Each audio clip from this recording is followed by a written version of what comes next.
What's up, everybody? Welcome back. So what am I doing on this guy today? Well, I told you the brakes were super crunchy. So I took a further look into it, and the back brakes were really bad. The front brakes still had a lot of meat. But now I also have a wheel vibration. So let's check it out. First things first, I gotta put on my work pants, as I call them. So these pants, I love them. I love them to death. They're by 511. They're tactical pants. They last me about 7 years so far. And these pants, every little stain that's on here is from something that I've done on this bus and built. From paint to epoxy to grease, you name it. These pants, every adventure and everything that I've tackled on this bus, from the ground, from day one, I've been through that journey. And I've learned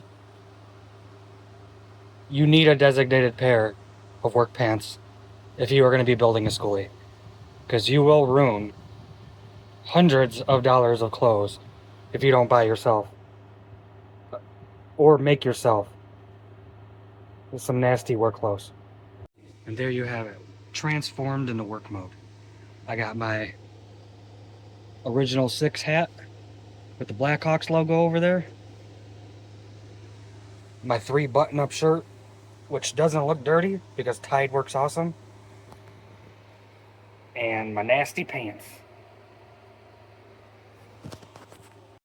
So let's go out there, jack her up, and get started on this thing. So if you haven't seen one of these yet, I recommend getting one of them. This is from Vevor. It's an airbag jack. So it's a lot lighter, and the profile fits almost anywhere. Pretty much, you connect your air into here, green goes up, red releases the air, which makes the airbag go up and go down. And what's nice is you could even put a piece of wood on there if your differential clearance from the ground is either too high or too low. Then I always recommend that you have yourself a jack stand of some sort, especially when you have so much weight in this bus from all the wood and stuff that you've installed. Puts a lot of weight on the jack, and we don't want this thing falling because we don't have a forklift to pick it up. So let's head into the tool shop, which is the front part of my bus, and we need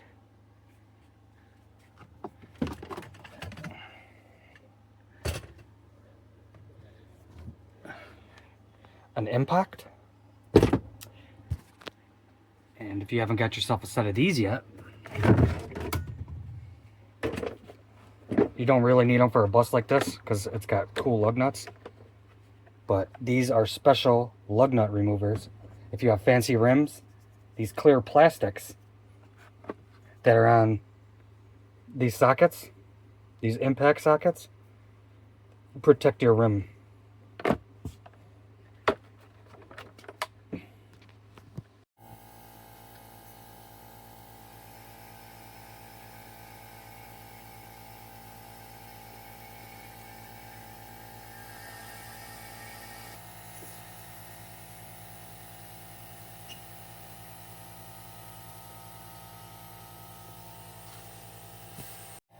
So you have a cap on the outside of these wheels. They basically screw on very, very gentle. So be careful on them, because you will strip them out very easily. Well, let's crack these guys off.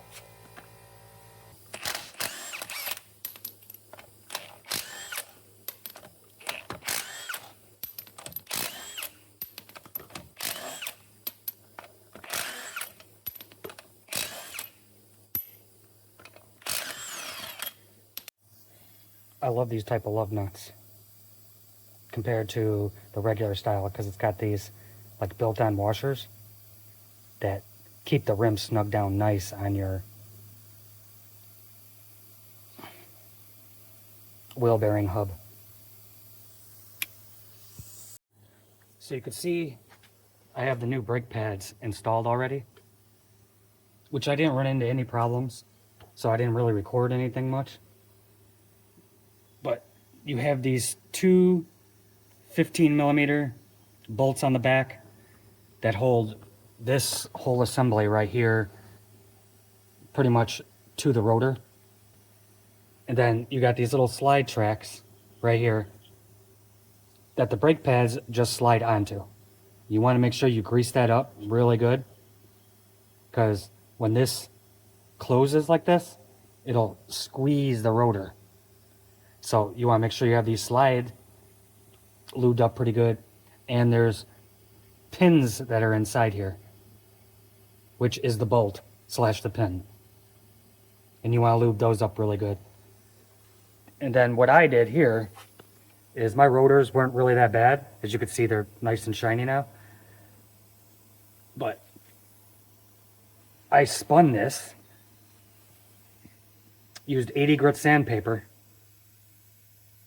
and did that for about an hour and a half until I got all the contaminants off my rotor, so that these brake pads would sit pretty on the rotor and not unevenly wear. The only reason why I didn't change my rotors out is when I bought this bus, I made them do the brakes. So I'm confident that the brakes were not warped.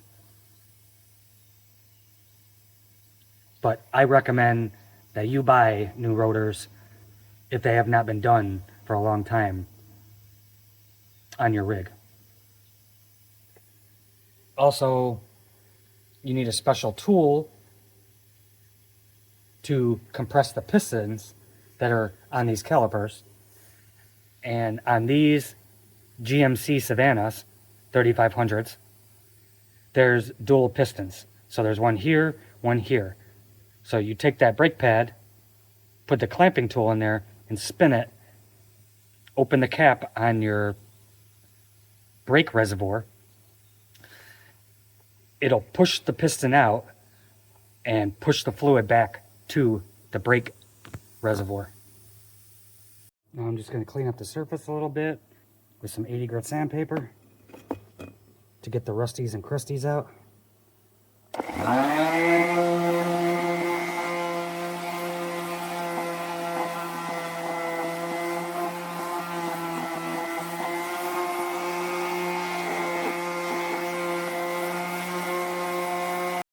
Now, if you haven't got yourself one of these yet, get yourself a M12 Milwaukee die grinder.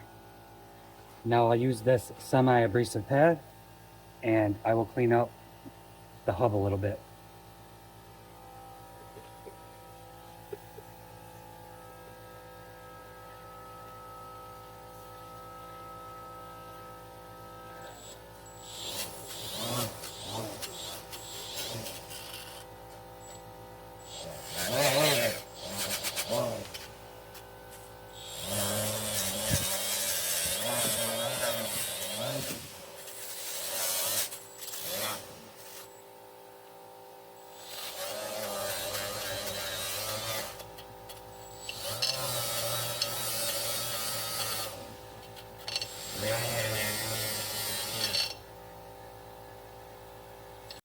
I know it didn't look like much, but it pretty much is getting all the junk off of there.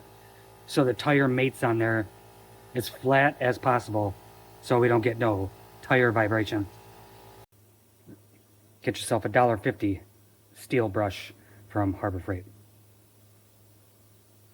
And you can get all these little nooks and crannies that you can't get with, you know, a sander or a die grinder, because it's nice having power tools, but sometimes the simple tools like this is what you need to get the job done. Now, the way I've done it over the years, when I'm retightening these down, I put this on a one hand, tighten them very loose, Nothing, don't, if you hear a click or a torque, it's no good. And you want to do a cross pattern, so boom, boom, then it'll be here, here, here, here, then the final ones. Is it this one? Oh, I already did that one. And then, if I was on the side of the road, I would just torque them a little bit. But since I have a nice torque wrench, I like to torque them the proper way. So AI says 140 for the fronts, 140 foot-pounds, and 175 for the dually rear tires in the back.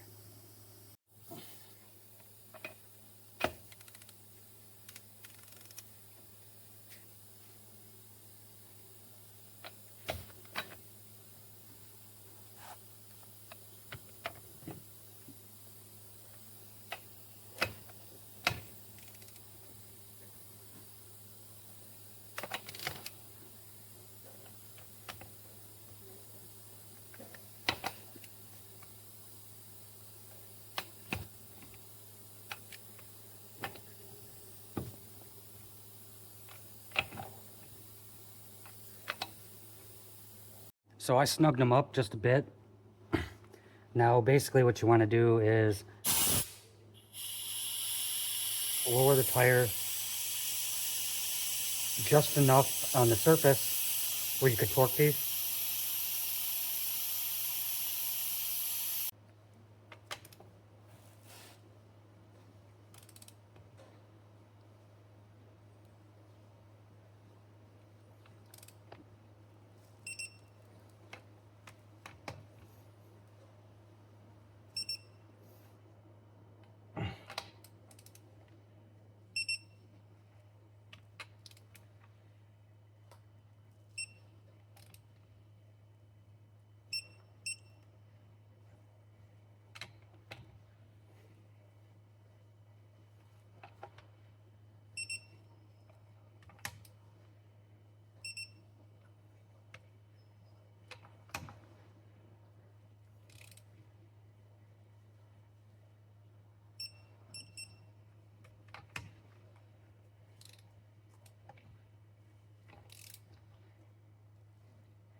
And now we'll get the rears, which are the dually tires.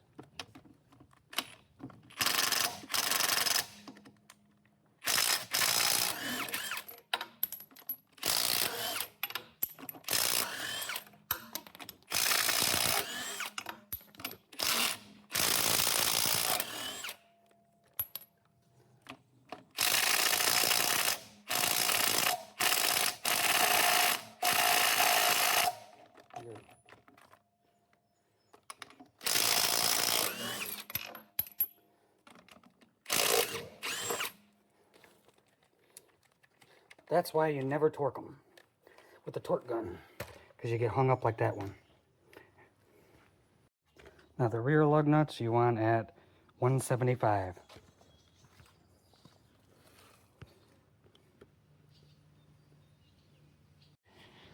Now that we cleaned up the last wheel, made sure it was torqued to spec, the PSI on the tires are perfect.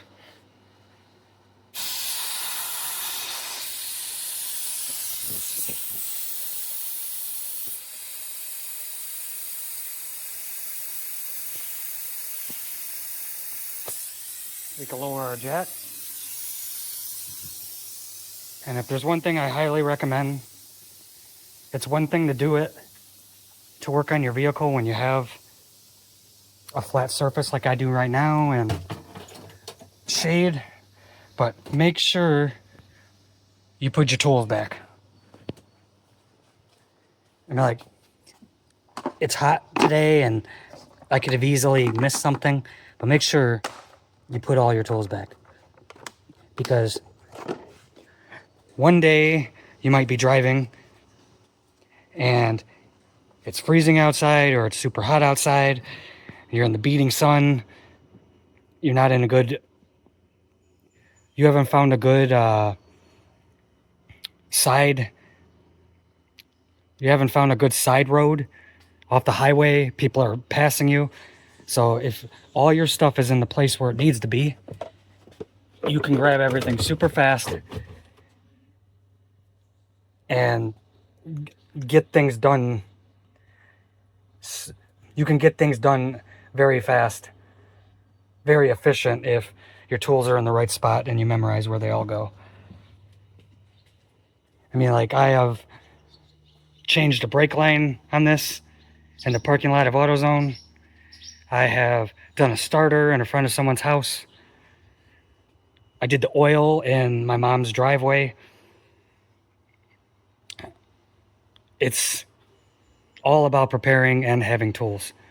And that's the best thing about having a GMC like this with an engine that they have millions of out there, because the parts are always available at the AutoZone, O'Reilly's, or Advanced.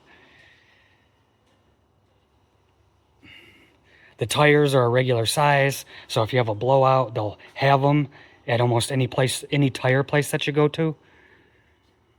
You don't need a special torque wrench to torque down the lug nuts like you do on bigger vehicles like that guy over there. So if there's one thing I stress about buying a schoolie, a van, or a rig in general, buy something that's common. Buy something that's reliable. And the parts and everything you could find, you don't have to go to a junkyard for. It makes life way easier when you're on the road. So you're not worrying about fixing your vehicle, but enjoying your times camping, swimming, enjoying your times camping and having fun out there. So just to recap, for people that have a rig that's similar to this, the rear lug nuts are 175 foot-pounds on your torque wrench. The tires, the max on mine are 80 psi. These are rated E tires. I set them at 60 because I am not towing. They say to set them at 50. I like 60. It feels good with all the weight that I have in there. The front tires, 150 foot-pounds on your torque, on your 150 foot-pounds on your lug nuts. Now the good thing is, if you have a similar rig, which I think between 2001 to 2010, these 3500s, Thomas Minotaurs, are all pretty much the same. They just have different engines. You got the 6.0, I think the 5.7, and those are the Vortec V8s. They have a diesel. I've had bad luck with diesel. Gas seems to be doing good. I can climb hills, no problem. I get as good as gas mileage as you're going to get on a rig this big. It's got all-around disc brakes, so no drums in the back, so you don't have no headaches doing all those crazy hardwares and springs.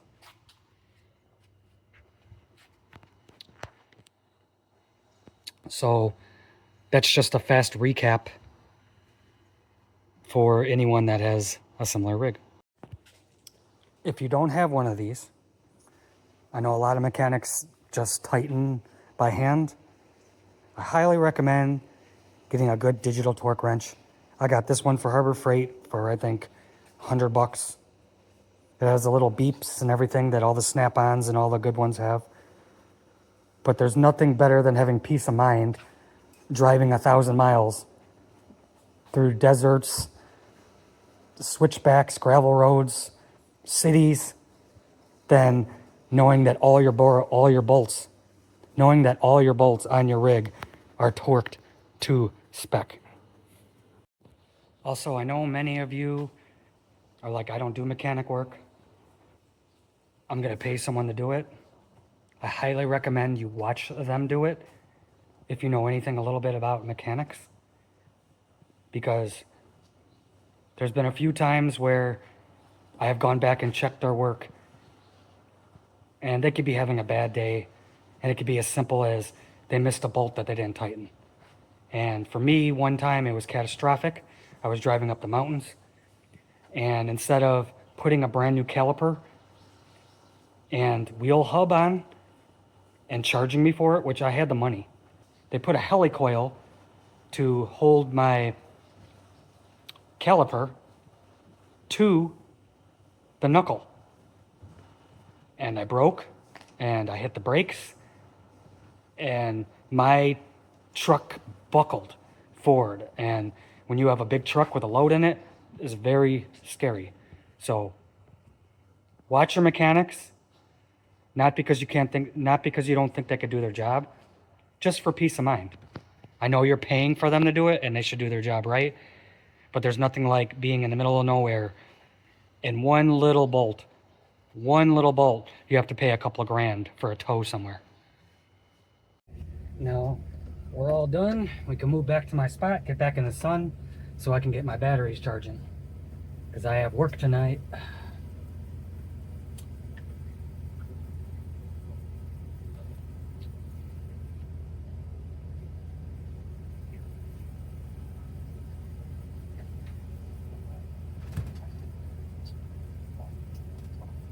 Well, I'm gonna have to fire up my water heater because I'm a dirty boy, and take a shower and eat a little bit of foods. Then I am off to work for day 3 of my shift this week at Amazon. Now, it's kind of annoying doing this all the time. Eventually, I want to get somewhere to hang these backpacks up, so I don't have to do this every time. But I gotta move all my stuff out of the shower. So, it's like I said, it's kind of annoying, but it's way too much a waste of space if you don't use it for storage too. And then once my water heater heats my water up, pretty much all I gotta do is turn this knob right here, and I got a nice shower in here to clean myself. And this shower runs off my 12-volt water pump that goes to my big water tank I got under my bed. So I could take a shower anywhere I want. But you know, on my days off, I like to eat good. So you could probably guess what I'm making. We got the classic bacon. It's hickory smoked.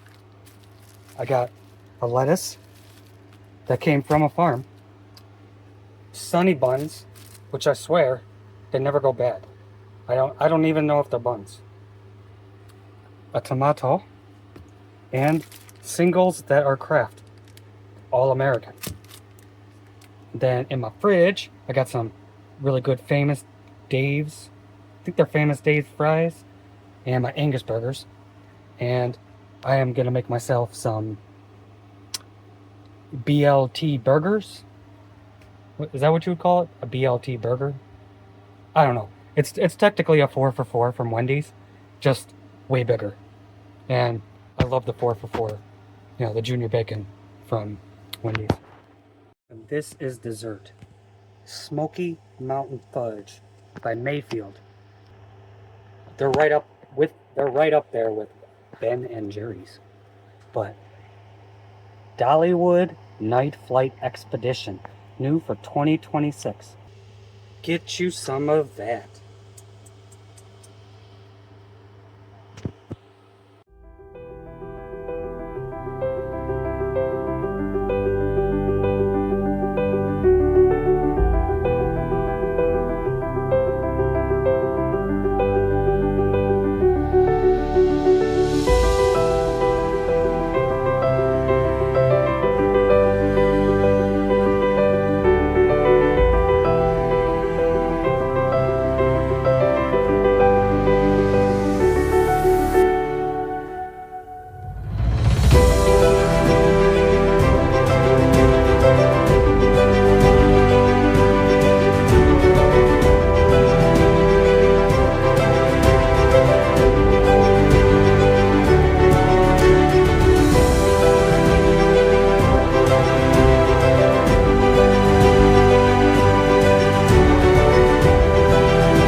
that's the end of this video.